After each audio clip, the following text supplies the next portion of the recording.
अर्थ education centre में आपका स्वागत है।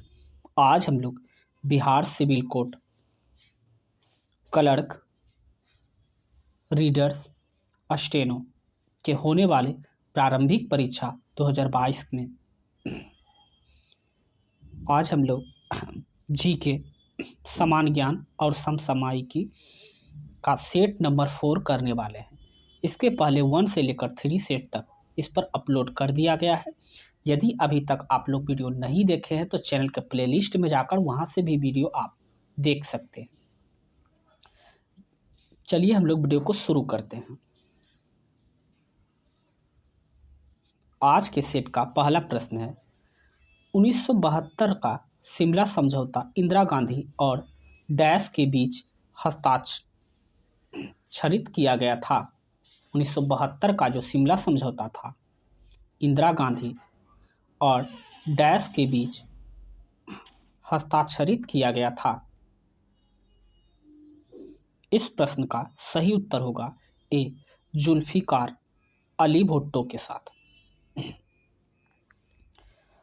1971 में भारत पाक युद्ध के बाद शिमला की एक संधि पर हस्ताक्षर हुआ। इसे ही शिमला समझौता के नाम से जाना जाता है।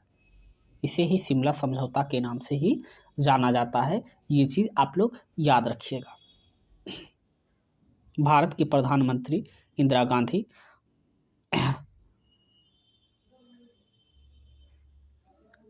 और इससे रिलेटेड फैक्ट जान लीजिए। पंचशील समझौता जो हुआ था 1954 ईस्वी में हुआ था भारत और चीन के बीच में। भारत और चाइना के बीच में जो हुआ था पंचशील समझौता वो हुआ था 1954 ईस्वी में। और ताशकंद समझौता जो हुआ था 1966 में भारत और पाकिस्तान के बीच में। 1966 में जो हुआ था भारत और पाकिस्तान के बीच, जिसे ताशकंद समझौता के नाम से जाना गया। 1972 में जो इंदिरा गांधी और याद रखिएगा जुल्फिकार अली भुट्टो के साथ जो हस्ताक्षर हुआ था उसे ताशकंद समझौता के नाम से जाना जाता है। अगला प्रश्न है, निम्नलिखित में से किस शहर को भारत में महलों का शहर द सिटी ऑफ पैलेसेज के रूप में जाना जाता है? इस प्रश्न का सही उत्तर होगा ऑप्शन नंबर ए, कलकत्ता को। ये बहुत इजी प्रश्न है, स्टैटिस्टिक्स जीके है। हिस्ट्री से, मुगल पेंटिंग किसके शासन में अपनी चरम सीमा तक पहुंची? इस प्रश्न का सही उत्तर होगा ऑप्शन नंबर सी, जहांगीर के शासनकाल में। मुगल पेंटिंग की बात की जाए तो जहांगीर के शासनकाल में अपनी चरम सीमा पर पहुंची। जहांगीर चित्रकला का विशेषज्ञ भी थे। जहांगीर के समय चित्रकला का स्वर्ण काल भी कहा जाता है। अगर बात किया जाए जहांगीर के दरबार में प्रमुख चित्रकार कौन थे तो आगा, रजा, अबुल हसन, मोहम्मद नासिर, मोहम्मद मुराद, उस्ताद मंसूर, ये सभी जो थे वो चित्रकार थे, प्रसिद्ध चित्रकार थे जो कि जहांगीर के दरबार में थे। अगला प्रश्न जो है इकोनॉमिक्स से है, मुद्रास्फीति सिद्धांत तब उत्पन्न होता है जब मुद्रास्फीति सिद्धांत तब उत्पन्न होता है जब,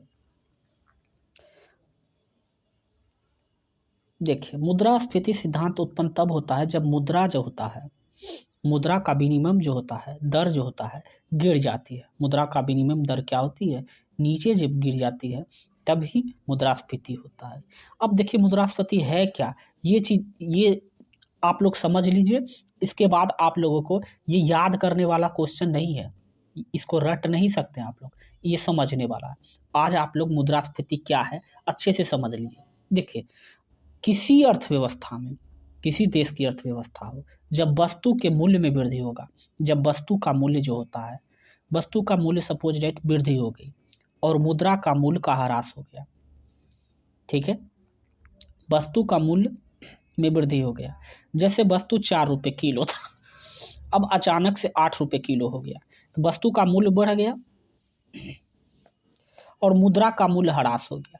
मतलब कि 4 रुपये किलो था तब भी लोग 4 किलो खरीद रहे थे, अब 8 रुपये केजी हो गया तब भी लोग 4 केजी ही खरीद रहे हैं। मतलब मुद्रा का वैल्यू क्या हुआ है, गिर गया है। मुद्रा मार्केट में इतना ज़्यादा आ गया है कि मुद्रा का वैल्यू गिर गया है, प्राइस बढ़ने पर भी लोग उतना ही खरीद रहे हैं, मतलब कि मुद्रा का वैल्यू क्या हुआ, गिर गया यहाँ पर। उस समय मुद्रास्फीति की स्थिति उत्पन्न होती है। वस्तु और सेवा का उत्पादन की तुलना में मुद्रा की आपूर्ति तीव्र वृद्धि मुद्रा स्फीति का कारण होता। आप लोग अच्छे तरीके से समझ गए होंगे। सपोज डेट आप मोबाइल खरीदने गए, वो मोबाइल 15,000 रुपये में पहले मिलती थी, उसका 5,000 प्राइस बढ़ गया, फिर भी आप मोबाइल को, ये मोबाइल पहले 15,000 में 20 बिक रही थी और 5,000 इंक्रीज होने पर भी यह मोबाइल आज 20 बिक रही है। मतलब मार्केट में बहुत ज़्यादा पैसा आ गया है। इसका मतलब है मुद्रा का वैल्यू यहाँ पर क्या हुआ, डाउन हो गया। इसी को क्या कहते हैं, मुद्रास्फीति कहते हैं। आप लोग अच्छे तरीके से समझ गए हो कि मुद्रा मिनिमम दर क्या होती है, गिर जाती है। अगला प्रश्न देखिए, गांधी इरविन समझौते को भारतीय इतिहास में एक महत्वपूर्ण स्थान प्राप्त है। इस समझौते को अन्य किस नाम से जाना जाता है? बहुत ही अच्छा प्रश्न है। इस प्रश्न का सही उत्तर होगा दिल्ली समझौता के नाम से जाना जाता है। गांधी इरविन समझौता जो था, ये इतिहास के दृष्टिकोण से बहुत ही महत्वपूर्ण है। इसे दिल्ली समझौते के नाम से जाना जाता है। अगर बात किया जाए इस समझौता के, ब्रिटिश सरकार ने भारतीयों के बराबर दर्जा देकर समझौता किया था। गांधी जी, ठीक है,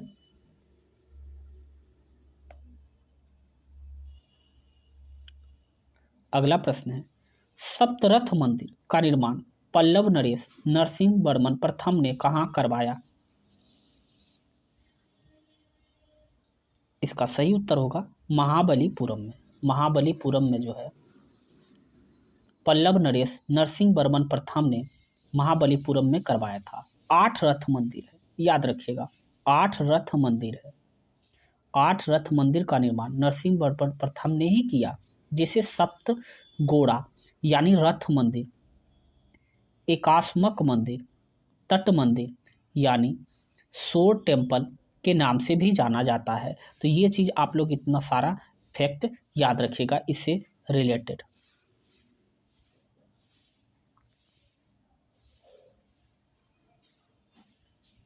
अगला प्रश्न पॉलिटी से है, यदि मंत्रिपरिषद का कोई सदस्य संसद के किसी सदन का सदस्य नहीं है तो वह अधिकतम कितने दिन तक मंत्री पद पर रह सकता है? बहुत ही अच्छा प्रश्न है कि यदि कोई मंत्री है, मंत्री का कोई सदस्य है, किसी सदन का सदस्य नहीं है वो, तो अधिकतम कितने दिन तक मंत्री का पद पर रह सकता है? इस प्रश्न का सही उत्तर होगा 6 माह तक। 6 माह के अंदर उसको किसी भी लोकसभा या राज्यसभा से सदस्यता लेनी होगी, अन्यथा उसका मंत्रिपरिषद चला जाएगा, निरस्त कर दिया जाएगा।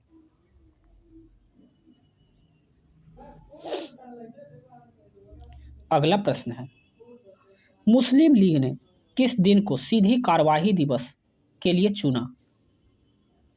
इस प्रश्न का सही उत्तर होगा ऑप्शन नंबर बी 16 अगस्त 1946 को। कैबिनेट मिशन ने मुस्लिम लीग की अलग देश बनाने की मांग खारिज कर दिया था, तो मुस्लिम लीग ने प्रत्यक्ष कार्यवाही दिवस द्वारा हिंसात्मक स्थिति उत्पन्न कर दिया था। केवल बंगाल ने नोखाखाली में 6,000 से अधिक व्यक्ति मारे गए थे। लक्षद्वीप और मिनिकॉय को कौन जोड़ता है? लक्षद्वीप और लक्ष्य क्या होना चाहिए, मिनी नहीं होना चाहिए। मिनी का मतलब होता है छोटा, नहीं होना चाहिए, तो क्या होगा, 9 डिग्री चैनल के द्वारा लक्षद्वीप मिनिकॉय को जोड़ता है। अगला प्रश्न है, एलोरा में 34 शैलकृत गुफाएं किस समुदाय विशेष के हैं? एलोरा में 34 शैलकृत गुफाएं किस समुदाय विशेष के हैं? तो इस प्रश्न का सही उत्तर जो होगा, बौद्ध के भी हैं, जैन के भी हैं, हिंदू के भी हैं। ऑप्शन नंबर डी इसका सही आंसर हो जाएगा, सभी के हैं। इनमें से 1 से 12 तक की अगर बात किया जाए तो बौद्ध धर्म है, 1 से 12 तक का है जो बौद्ध धर्म का है, और 13 से 29 जो है हिंदू धर्म का है। 13 से 29 जो है वह हिंदू धर्म का है, ठीक है। और 30 से 34 जो है वह जैन धर्म का है। 30 से 34 जो है वो जैन धर्म का है। तो आप लोग इस चीज़ को भी ध्यान में रखिएगा, ठीक है। एलोरा औरंगाबाद में 15 किलोमीटर दूर पहाड़ों पर कटी 34 गुफाएं हैं जहां चट्टानों का निर्माण मूर्ति तथा मंदिर है। एलिफेंटा मुंबई में 6 मील दूर यह टापू जहां शिव की मूर्तियां तथा चट्टानों का काटकर गुफाएं बनाया गया है। अगला प्रश्न जो है ये भी अर्थशास्त्र से है। निम्नलिखित में से मुद्रा आपूर्ति की सर्वाधिक तरल माप क्या है? तो यहां ध्यान रखिएगा, M1 की अगर बात किया जाए तो M1 की होता है मुद्रा आपूर्ति की सर्वाधिक तरल माप। M1 का अर्थात होता है मुद्रा आपूर्ति की तरल माप, M1 का अर्थ होता है। अगर M4 की बात की जाए तो M4 में जो होता है मुद्रा आपूर्ति का सबसे विस्तृत माप है। इसमें M3 के साथ साथ डाकघरों के समस्त जमा राशि सम्मिलित होता है। तो इसका ऑप्शन नंबर क्या हो जाएगा? ए हो जाएगा, बिल्कुल सही, क्योंकि M1 का मतलब होता है मुद्रा आपूर्ति की सर्वाधिक तरल माप होती है। तो ये चीज़ आप लोग याद रखिएगा। अगला है देश के 15वें राष्ट्रपति के रूप में किसने शपथ ली है? इस प्रश्न का सही उत्तर क्या होगा? Option number C, Draupadi Murmu. हर घर जल प्रमाणित देश का पहला जिला कौन बन गया है? इसका सही उत्तर होगा option number A, Burhanpur. Burhanpur जो है वह देश का हर घर जल प्रमाणित देश का पहला जिला बन गया है। हैबियस कॉर्पस रीट को हिंदी में कहा जाता है। हैबियस कॉर्पस रीट को हिंदी में कहा जाता है, ये भी पॉलिटी से रिलेटेड है। तो इस प्रश्न का सही उत्तर होगा बंदी प्रत्यक्षीकरण कहा जाता है, बंदी प्रत्यक्षीकरण। अगर मैंडेमस की बात कीजिए परमादेश कहा जाता है, इसका मतलब होता है मैंडमस। ये चीज याद रखिएगा, मैंडमस, मैंडमस का अर्थ होता है परमादेश। प्रोहिबिशंस प्रतिषेध होता है, ठीक है। क्वेंटो प्रोटो वारंटो का मतलब होता है अधिकार परीक्षा, क्वेंटो, ये सभी इंग्लिश शब्द है। PIL का पूर्ण रूप निम्न में से क्या है? तो PIL आप लोग बहुत सुने भी होंगे। तो ये होता है public interest litigation, public interest litigation. Option number B इसका क्या हो जाएगा? राइट आंसर हो जाएगा। अगला जो है हाइपो का सूत्र बताना है। हाइपो का सूत्र क्या होता है? NO2 H2O3 5H2O। Option number सी इसका क्या होगा? सोडियम हाइपोफॉस्फाइड का जो सूत्र होता है वो होता है NaPO2H2। ऑप्शन नंबर सी इसका क्या होगा? सही उत्तर होगा। लोलक की घड़ियां,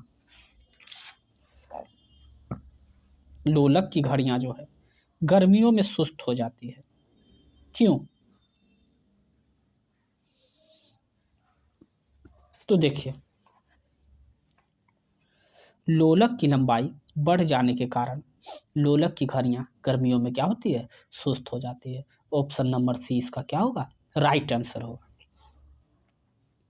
ये भी बहुत अच्छा प्रश्न है, बायोलॉजी से। समसूत्री विभाजन में किस चरण में क्रोमोसोम एक दूसरे से पृथक हो जाते हैं? समसूत्री विभाजन में किस चरण में क्रोमोसोम एक दूसरे से पृथक हो जाते हैं? इस प्रश्न का सही उत्तर होगा एनाफेज। अगर हम बात किया जाए एनाफेज में तो क्रोमोसोम एक दूसरे से क्या होते हैं? पृथक हो जाते हैं, अलग हो जाते हैं। समसूत्री विभाजन जो होता है कायी कोशिका में होता है, सोमेटिक सेल में होता है। इसमें एक मदर सेल टूटकर डॉटर सेल का निर्माण होता है। इन दोनों को डॉटर सेल में क्रोमोसोम समान संख्या में रहते हैं। तो ये चीज आप लोग ध्यान में रखिएगा। पैरासीटामोल प्रयुक्त होती है, पैरासीटामोल जो है किसमें प्रयुक्त होती है? इस प्रश्न का सही उत्तर होगा ज्वार रोधी के रूप में होती है। इसमें थोड़ा सा डिस्कशन देख लिया जाए, एनाफेज, मेटाफेज, टेलोफेज। तो यहाँ पर देखिए इंटरफेज की अगर बात की जाए, प्रोफेज, प्रोफेज की अगर बात किया जाए तो इसमें तुर्क धागा का निर्माण प्रारंभ होता है और केंद्रक विभाजन हो जाता है। अब मेटाफेज की बात की जाए तो मेटाफेज जो होता है इसमें तुर्क धागा का निर्माण पूर्ण हो जाता है। इसमें तुर्क धागा का निर्माण जो होता है पूर्ण हो जाता है। अब टेलाफेज की बात की जाए तो टेलाफेज यह सबसे अंतिम अवस्था है। इसमें विभाजन का कार्य पूर्ण हो जाता है। तो इतना आप लोग याद रखिएगा। आज के सेट का आखिरी प्रश्न है, पृथ्वी के चुंबकीय ध्रुवों पर नीति, बहुत ही अच्छा प्रश्न है ज्योग्राफी से, नीति तथा नमन कोण का मान क्या है? पृथ्वी के चुंबकीय ध्रुवों पर नीति तथा नमन कोण का मान है। इस प्रश्न का सही उत्तर क्या होगा? Option number C, 90 degree. नीति कोण संपूर्ण पृथ्वी पर चुंबकीय क्षेत्र तथा उसके क्षैतिज घटक के साथ बना कोण नीति कोण कहलाता है। इसका मान विषुवत रेखा पर 0 डिग्री होता है। विषुवत रेखा पर इसकी बात की जाए तो 0 डिग्री हो जाता है और ध्रुव पर इसका मान जो होता है 90 डिग्री होता है। पृथ्वी के दोनों अक्ष, उत्तरी और दक्षिणी ध्रुव को मिलाने वाली रेखा को भौगोलिक अक्ष कहते हैं। पृथ्वी के भौगोलिक अक्ष की बात की जाए, गुजरने वाली लंबवत रेखा को भौगोलिक यामोत्तर कहते हैं। तो यदि आपको यह वीडियो अच्छा और हेल्पफुल लगा हो तो चैनल को लाइक और सब्सक्राइब करके अपने दोस्तों के साथ शेयर कर दीजिए और कमेंट और लाइक कीजिए। और इसका पीडीएफ प्राप्त करने के लिए डिस्क्रिप्शन के नीचे हमारा टेलीग्राम का लिंक है, वहाँ से आप इसका पीडीएफ भी प्राप्त कर सकते हैं। अब इसका पीडीएफ भी उपलब्ध करा दिया जाएगा। मिलते हैं हम लोग नेक्स्ट वीडियो में। अभी के लिए बस इतना ही। जय हिंद।